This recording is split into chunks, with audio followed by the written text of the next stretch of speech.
Welcome, I'm the Kaiju no Kami, and this is my Quickie review of Ant-Man and the Wasp.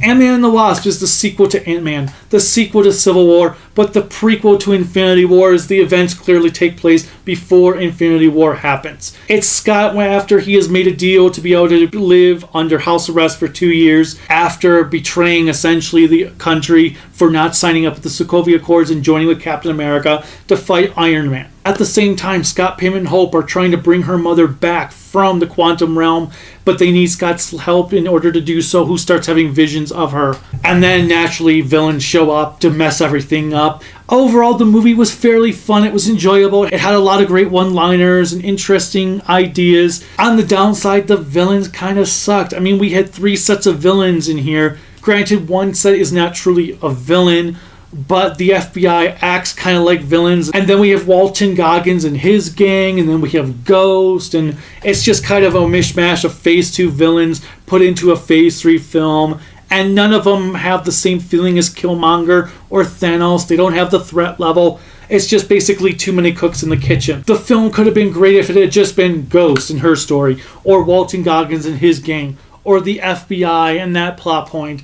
But no, they decided to mishmash this all together, and it came out a little bit underwhelming, undercooked. Didn't bring enough to the story that it should have.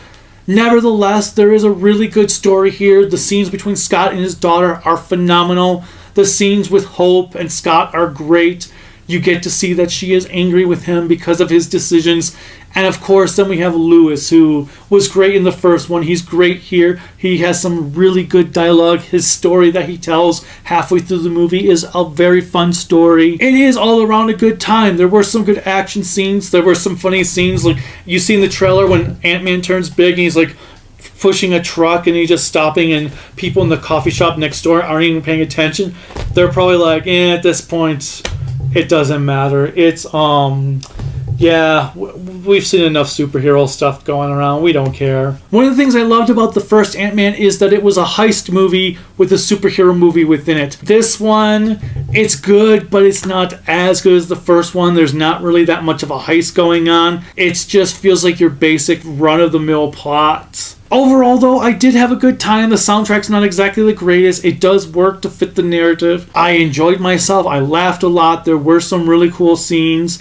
It's another Marvel movie, so once again, if you're not a Marvel movie fan, you're not going to really like this one. That's just how it is.